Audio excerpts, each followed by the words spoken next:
on va avoir une perte en haut. Mais sauf que c'est correct, parce que ça fait du sens. Fait que là, c'est le genre de même place des jeunes. Ils n'ont pas vraiment le choix, là. Ils vont arrêter de supporter ce qui existe présentement.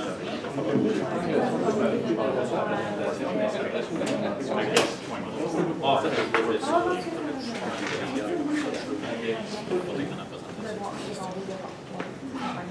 Prêt?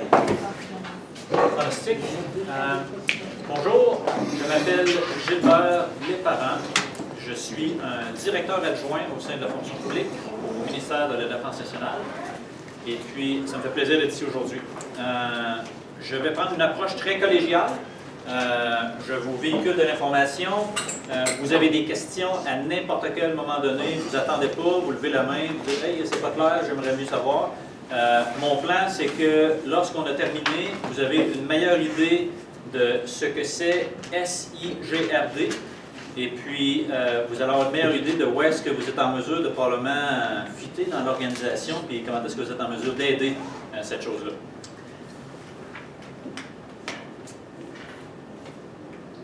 Les commentaires qui sont en bas sont très importants. Et je dis ça parce que bien que SIGRD, c'est un système d'information de la gestion des ressources de la défense, donc on dit système d'information, c'est de la TI ça. Ce qui est très important de comprendre, c'est que ce sont les affaires qui mènent.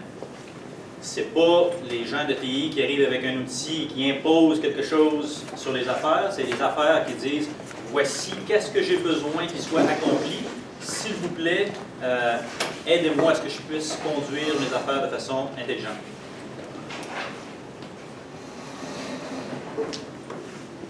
Beaucoup de textes, j'ai souligné ce qui est important. Le système d'information des ressources de la défense a présentement 26 000 usagers. C'est une masse critique qui est quand même assez importante. Et ces usagers-là couvrent un spectre relativement grand. On parle d'un caporal en uniforme qui est aujourd'hui au Mali et qui a besoin d'une pièce d'équipement pour réparer un véhicule ou un avion. Il va utiliser ce système-là. On parle d'un officier d'état-major ici au quartier général de la Défense qui a besoin de faire de la planification opérationnelle. Il va utiliser ce système-là.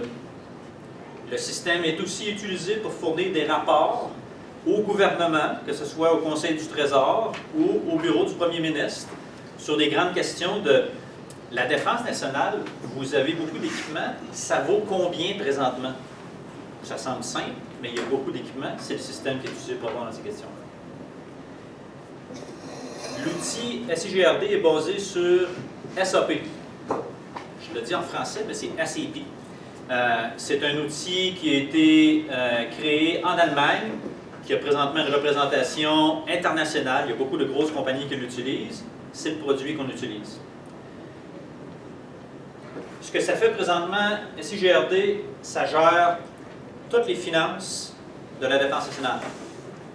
Ça gère toute l'acquisition de matériel au sein de la Défense nationale. Ça gère la logistique au sein de la Défense nationale. Donc, il faut juste acquérir le matériel, mais s'assurer qu'il se déplace et qu'il se présente au bon endroit au bon moment. Ça gère aussi toute la portion infrastructure. Dieu seul sait que le ministère de la Défense a beaucoup de bâtiments éparpillés un peu partout au Canada et à travers le monde. C'est le système qui est utilisé pour gérer ça. C'est aussi un système qui supporte les opérations de façon directe. Puis quand je dis opération, les forces aériennes utilisent SIGRD pour s'assurer que leurs avions, les F-18, etc., sont certifiés pour être capables de voler. C'est la même chose que la marine utilise pour s'assurer que la sécurité de nos sous-marins est suivie. Donc, si on n'a pas ce système-là, on n'est pas capable de s'assurer que notre équipement est sécuritaire. Dernièrement, on a agrandi les responsabilités du système. Toute l'intelligence d'affaires, l'analyse d'affaires est maintenant conduite à l'intérieur de ce système-là aussi. Et Dieu seul sait qu'il y a de l'appétit pour le business analytics, comme on dit, c'est ainsi. La dernière ligne, c'est seulement pour vous mentionner que j'ai gardé l'acronyme sans l'appeler au complet, mais c'est le commandement des forces d'opération spéciales du Canada. Eux autres aussi utilisent ce système-là, mais comme ils ont des besoins particuliers, Ils ne veulent pas que ça se sache nécessairement qu'ils utilisent la pièce d'équipement suivante. Ils ont leur propre instance de SAP sur un réseau classifié qu'on les aide à supporter.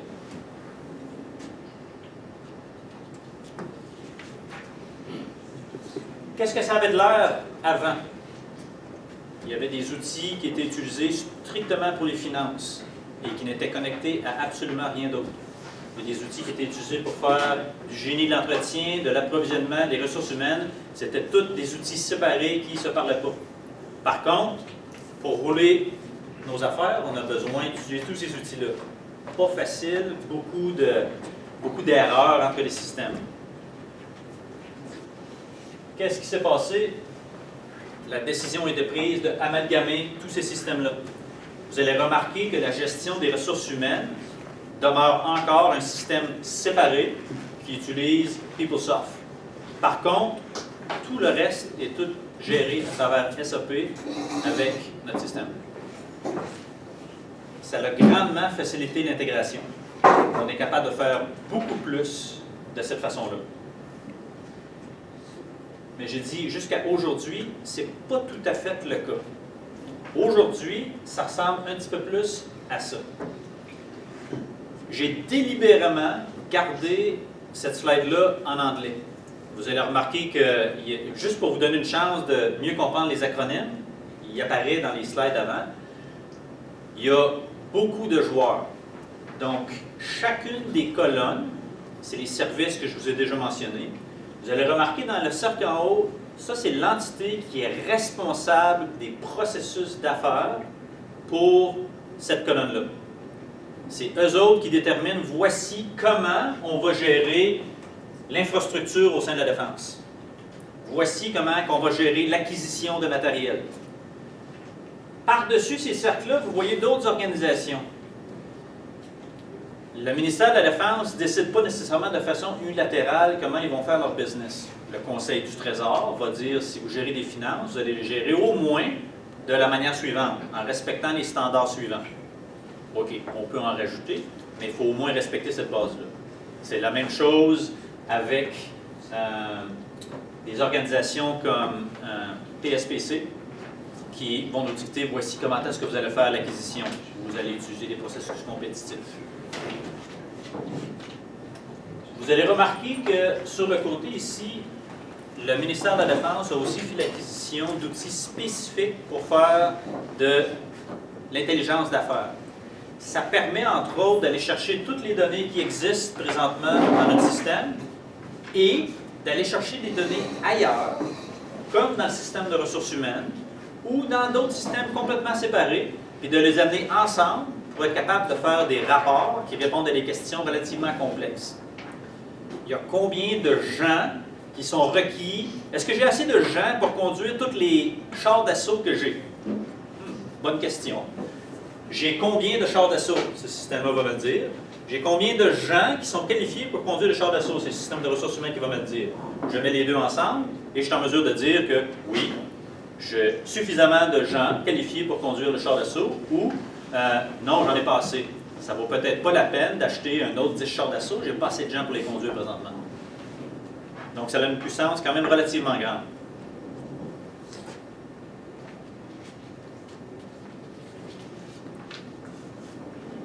Une vue simplifiée de l'architecture. Et la raison pour laquelle je le mets là, ce n'est pas pour vous donner un briefing technique. Il y a le système central domestique qui est assis au Canada, qui est utilisé, qui roule la très grande majorité des affaires. Vous allez voir qu'il y a des systèmes mobiles qui sont identifiés. Entre autres, un bon exemple, ce sont nos navires. Nos navires ont quand même une quantité d'équipement appréciable à bord. Ils ont besoin d'être capables de gérer leur équipement lorsqu'ils sont en mer. Donc, on leur fournit un mini-système qui est connecté à travers des liens satellites qui existent sur le bateau pour s'assurer qu'on reste à jour avec qu'est-ce qu'ils ont besoin. Ah, vous avez besoin de telle pièce d'équipement, pas de problème, le prochain port que vous allez aller, c'est à tel endroit, on va vous envoyer l'équipement à telle place et il va être disponible à votre arrivée. Les systèmes déployés décentralisés, c'est semblable, sauf que ce sont des systèmes qui sont capables d'opérer de façon totalement déconnectée. Je pars avec mon avion, je me déplace au Mali, j'atterris sur une piste d'atterrissage en terre battue dans le milieu de nulle part. J'ai fait une réparation, il y a quelque chose qui ne fonctionnait pas, j'ai changé une pièce de rechange, je dois capturer ça pour la certification aéronautique, je le rentre dans mon ordinateur, je ne suis pas connecté à rien. Mais lorsque je reviens, je me reconnecte sur le système et toutes les modifications que j'ai faites sur l'avion, que je dois capturer, sont réinsérées dans le système central. Très important aussi du côté gauche, la connexion avec les partenaires venant de l'industrie. Il y a plein de dessins techniques que l'industrie nous donne, parce que c'est eux autres qui, ultimement, génèrent les avions de chasse. On veut savoir comment l'avion est construit. C'est eux autres qui nous donnent les dessins techniques. Donc, on se doit de permettre à nos partenaires de nous envoyer de l'information. Dans certains cas, on demande à nos partenaires, c'est compliqué, exemple, de réparer un CF-18, il y a une certaine portion de l'entretien, on va vous demander à vous de le faire à travers un contrat. Vous allez utiliser votre propre système pour gérer ça. J'ai besoin de savoir qu'est-ce que vous avez fait. Donc, j'ai besoin que vous me renvoyiez l'information pour que je puisse maintenir une vision complète de comment mon appareil et dans quel état il est présentement. Je regarde les opérations spéciales complètement à côté. Là, vous allez vous dire, c'est intéressant parce que si toute cette information-là est dans le système central et qu'on opère sur le réseau étendu de la défense, qui est autorisé pour opérer jusqu'au niveau protégé B, est-ce qu'on possède de l'information à l'intérieur du système central qui est peut-être un petit peu plus sensible que protégé B? Est-ce que dans le système central, je suis en mesure de répondre à la question en allant chercher les bonnes données? Il y a combien de sous-marins qui sont opérationnels dans la marine canadienne aujourd'hui? Oui, le système est capable de répondre à cette question-là. Est-ce que la réponse à cette question-là, c'est une réponse qui est suffisamment sensible, peut-être plus haut que protégé B? Potentiellement. Ça fait partie des analyses qui sont en cours pour déterminer, OK, si effectivement c'est suffisamment sensible, qu'est-ce qu'on fait? Est-ce qu'on prend tout le système et on l'envoie sur un réseau protégé secret? Oups, l'accès à un réseau secret, c'est compliqué. J'ai 26 000 usagers. Est-ce que j'ai vraiment 26 000 personnes qui vont être capables d'accéder à un système classifié? Probablement pas. Comment est-ce qu'on résout ce défi de sécurité-là?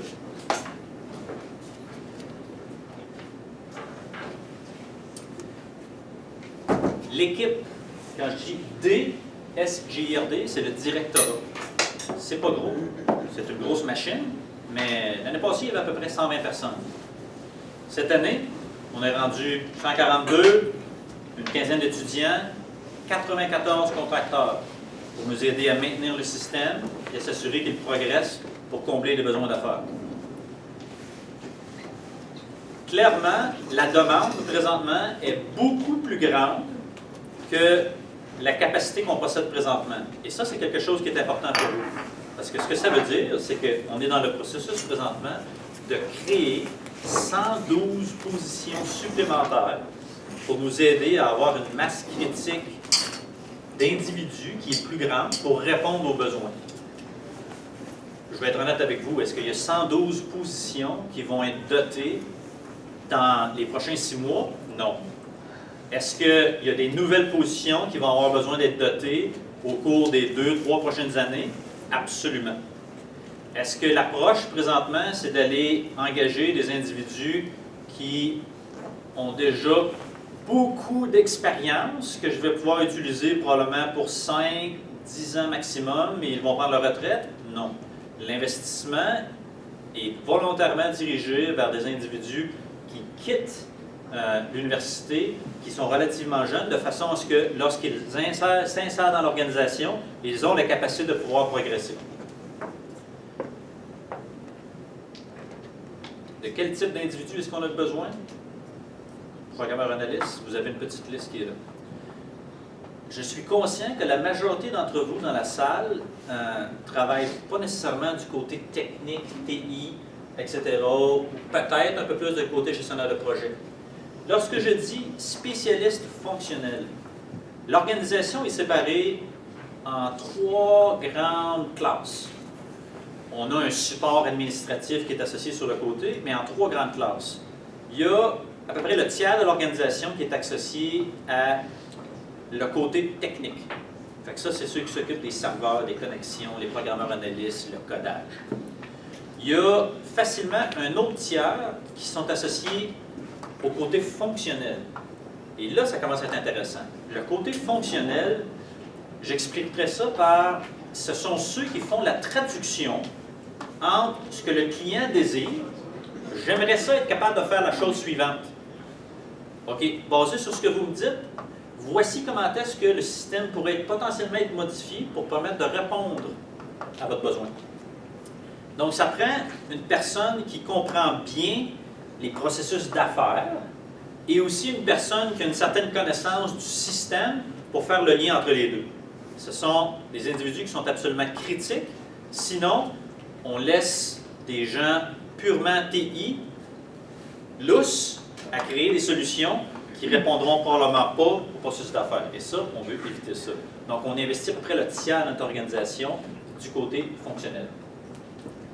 Ceci dit, la raison pour laquelle on grandit, c'est que la quantité de demandes, de modifications du système, les gens se rendent compte que « Oh, je suis capable de faire ça maintenant. Je peux faire de l'analyse d'affaires. » Vous êtes capable de créer des rapports. Très intéressant. La demande, présentement, est environ à 150, 160% de notre capacité. Donc, c'est un petit défi de priorisation. C'est la raison pour laquelle il y a un investissement relativement sérieux présentement pour grossir l'organisation. Pour vous donner un ordre de grandeur, si tous ces changements-là ont lieu, ça prend combien de temps? Lorsqu'on parle d'analyse d'affaires dans le haut du dessin, je veux juste un rapport. Les données existent déjà, j'ai juste besoin de savoir quelles données j'ai besoin de mettre ensemble, j'écris un rapport. Ça se fait relativement vite. Par contre, aussitôt que je descends et que j'arrive du côté transactionnel, ça, c'est le système SAP pur et dur. C'est là que je fais des modifications, ce que je dis, j'ai acheté telle pièce d'équipement, vous ne savez pas c'est quoi, je vais créer un record ou un fichier qui dit voici la pièce d'équipement, j'en ai acheté telle quantité. Ça, c'est tout le niveau de transactionnel. Ça, c'est beaucoup plus lié au logiciel lui-même. Ça, c'est quelque chose qu'on ne peut pas se permettre de casser. Parce que si je fais une modification, que je casse le système, la gestion de la finance, la gestion du matériel, il y a plein de choses qui arrêtent au sein de la défense, et ça, on ne veut pas. On ne voudrait pas que la munition ne se rende pas au bon endroit au bon moment, quand des gens en uniforme en ont besoin. Donc, il y a une approche très délibérée qui est prise pour s'assurer que chacun des changements au niveau transactionnel ne casse absolument rien.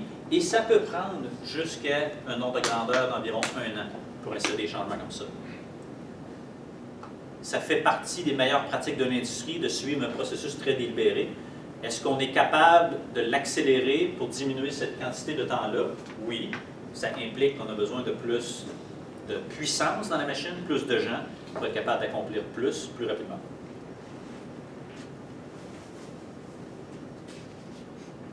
OK, ça s'en va où, ça, ce système de gestion-là? Est-ce que ça va mourir dans quelques années? SAP va arrêter de supporter la version qu'on utilise présentement en 2025. Donc, on n'a pas le choix, on va devoir migrer à la nouvelle version. S4HANA. Cette migration-là, ce n'est pas quelque chose de facile. SAP a fait des changements quand même relativement importants dans le logiciel. Et puis, il y a ce que j'appelle un projet capital majeur qui est généré de façon à être capable de faire ça. Le chiffre que vous voyez en bas, c'est l'évaluation initiale de comment ça pourrait coûter pour faire cette transition-là. Là, vous allez dire, je vais être certain que j'ai bien compris, le B, c'est 1 milliard, c'est 1,135 milliards, c'est un ordre de grandeur. Oui. Il faut comprendre qu'approximativement 50% de l'effort pour migrer de la gauche vers la droite, c'est un effort de transformation des processus d'affaires. Quand je vous ai montré dans le passé qu'on est passé de 3 systèmes séparés qu'on est devenu à un système intégré, ça semble très beau.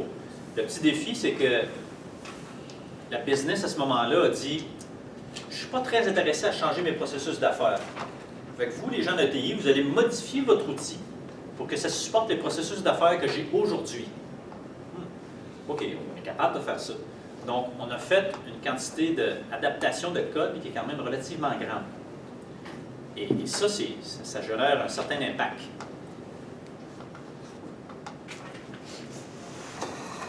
Le deuxième point que vous voulez, toute cette modification-là, l'adaptation du code qu'on a fait, à chaque fois que SAP arrive avec une mise à jour du logiciel, il faut s'assurer, à travers des tests de régression, que toutes les modifications qu'on a faites continuent à bien fonctionner avec la mise à jour. C'est comme si je prenais Word et que j'ai décidé que je changeais de code. Puis à chaque fois que Microsoft fait un upgrade sur Word, bien, il faut que je m'assure que toutes les modifications que j'ai faites fonctionnent encore. Et ça, je compare ça à un encre. En acceptant de faire de l'adaptation au code, on a créé un encre qu'on traîne avec nous autres tout au long du futur. L'approche pour la modernisation de SIGRD, le gros projet de plus que 1 milliard, c'est de dire on va utiliser les processus d'affaires génériques qui viennent avec l'outil. La seule et unique raison pour laquelle on ferait une adaptation de code, c'est parce que vous avez vraiment besoin d'accomplir quelque chose de cette façon-là. Et ça crée une petite friction avec la business, les gens du côté fonctionnel, parce que si les gens en approvisionnement disent « Ah, nous, on fait l'approvisionnement de cette façon-là, donc vous allez devoir modifier l'outil. Même le nouvel outil S4 ANA, là, vous allez le modifier parce qu'on le fait ça de cette manière-là. » Ce qui fait sourire un peu les gens qui sont responsables de ces processus d'affaires-là, c'est est-ce que vous êtes en train de me dire, parce que SAP a basé l'outil sur les meilleures pratiques de l'industrie, est-ce que vous êtes en train de me dire que la Défense nationale gère l'approvisionnement mieux que Walmart? Walmart utilise SAP, ça sort de la boîte, il l'utilise tel quel.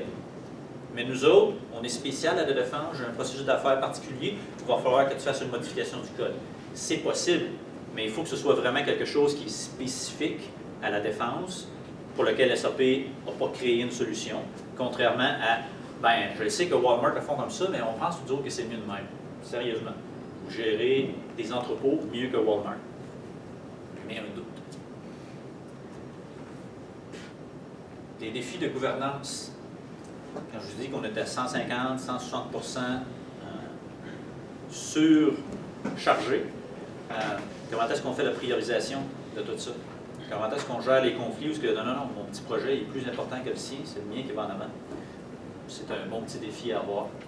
Je vous ai déjà mentionné que la Défense ne prend pas de décision unilatérale sur comment est-ce qu'ils vont rouler leurs affaires. Le gouvernement du Canada a un mot à dire sur comment est-ce qu'on va faire le business. La troisième colonne en haut est intéressante, l'influence sur SAP. Il existe présentement un Defense Interest Group. Ça, ce sont des ministères de la Défense nationale d'à peu près 17 pays différents de par le monde qui ont dit, nous autres, on va se mettre ensemble. On a des besoins spécifiques au sein de la Défense. On aimerait ça que SAP nous aide à créer des solutions. On penserait que, ben là, si vous avez 17 pays qui se mettent ensemble, SAP va écouter. J'aurais tendance à vous dire que même les 17 ministères de la Défense nationale ensemble, pour SAP, ce n'est pas une masse critique. Si vous pensez au Walmart, au Google, au Microsoft, pensez à ces grosses multinationales-là qui sont vraiment grosses. Les petits départements de la Défense nationale du Canada, de l'Angleterre, de l'Allemagne, qui sont tous ensemble. On va vous écouter, là, mais on est capable de vous aider, mais jusqu'à un certain point.